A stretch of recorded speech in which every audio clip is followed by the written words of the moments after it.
Hi అండి, ఈరోజు మనం చూడబోతున్న టెంపుల్ వచ్చేసి అంబా భవానీ టెంపుల్. షాద్నగర్కు 4 కిలోమీటర్ల దూరంలో చిన్న బోర్డు ఈ కమాన్ అనేది మనకు పరిగి రోడ్లో లెఫ్ట్ సైడ్లో మనకు కనిపిస్తుందండి. Welcome to Tilak travel vlogs అండి. ప్లీజ్ లైక్ చేసి సబ్స్క్రైబ్ చేయండి. ఈ ఆలయం వచ్చేసి మనకు 12th సెంచరీకి సంబంధించిందండి. చాలా పురాతనమైనది. ఛత్రపతి శివాజీ మహారాజ్ గారు ఇక్కడికి వచ్చి సందర్శించుకున్నట్టుగా ఇక్కడి ప్రజలు అయితే చెప్పుకుంటూ ఉంటారు. ఇక్కడి నుంచి మనం లెఫ్ట్ సైడ్ తీసుకోవాలండి. ఈ ఆలయానికి చాలా సుదూర ప్రాంతాల నుంచి భక్తులు రావడం జరుగుతుందండి. ప్రధానంగా అయితే ఆదివారం మంగళవారాలలో ఎక్కువ మంది భక్తులు ఈ ఆలయానికి సందర్శించడానికి రావడం జరుగుతుంది. మనకి లాస్ట్లో ఈ బోర్డు ఆలయానికి దారి చూస్తుందండి.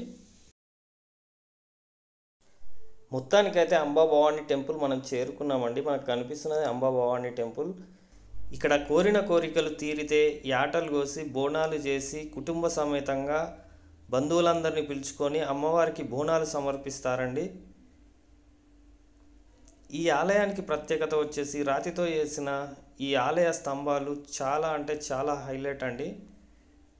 ఈ ముందలే ఉన్నది గండద్వీపం అండి. దీని గురించి నేను తర్వాత మీకు క్లియర్గా ఎక్స్ప్లెయిన్ చేస్తాను.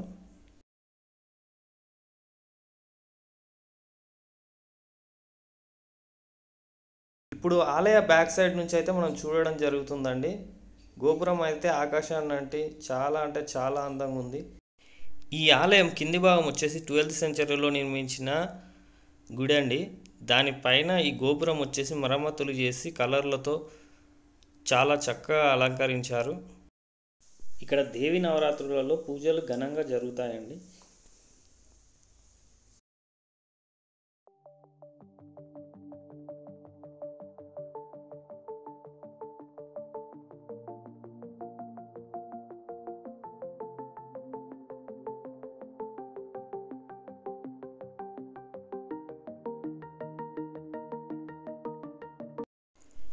ఇప్పుడు మనం చూస్తున్నది అయితే ఆలయం బ్యాక్ సైడ్ నుంచి అండి.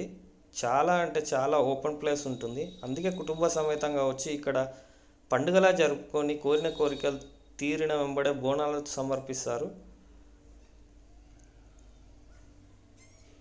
ఇక్కడ నీటి సౌకర్యంతో పాటు మనకు వర్షం వచ్చిన ఎలాంటి డిస్టర్బెన్స్ లేకుండా ఇక్కడ అన్ని సౌకర్యాలు కల్పించారండి ఆలయ సిబ్బంది. మనకి ఈ ఆలయం ముందు నుంచి అయితే వ్యూ ఇలా ఉంటుందండి ఓవరాల్గా.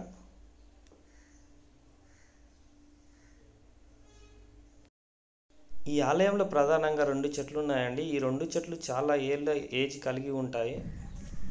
ఇప్పుడు మనకు కనిపిస్తున్న ఈ గదులు భక్తుల కోసం అందుబాటులో ఉంటాయండి. వంటలు చేసుకోవడానికి, అక్కడ ఉండడానికి. ఇప్పుడు మనకు కనిపిస్తుంది గండద్వీపం అండి. ఇది ఇక్కడ చుట్టుపక్కల కానీ ఎక్కడ మనకు ఆలయాల్లో కనపడదు. ఈ గండద్వీపం అతి పురాతనమైనదండి. ఇది 12th సెంచరీకి సంబంధించింది.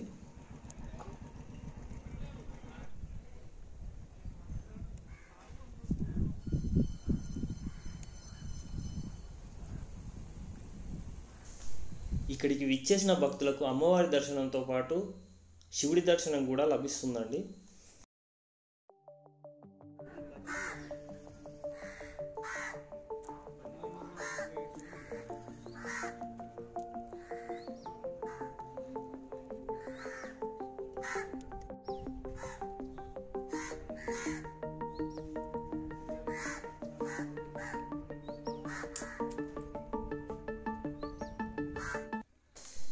ఇప్పుడైతే మనం ఆలయం లోపలికి వెళ్దామండి. ఆలయం లోపలికి వెళ్ళాక గుడిలో మొత్తం ఎలా ఉందో మీకు చూపించేస్తాను.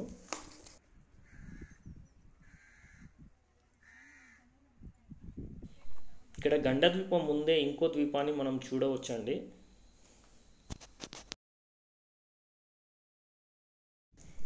ఇక్కడ 2 కుండల్లాగా మనకు కనిపిస్తున్నాయండి. ఇవి రాయితో చేయబడి ఉన్నాయి. ఇవి అమ్మవారి బోనాలంట. ఈ ఆలయానికి ముందరే మనకు కాలభైరవుని యొక్క గుడి దర్శనమిస్తుంది.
మా వీడియోస్ కానీ మీకు నచ్చినట్టయితే ప్లీజ్ లైక్ చేసి సబ్స్క్రైబ్ చేయండి.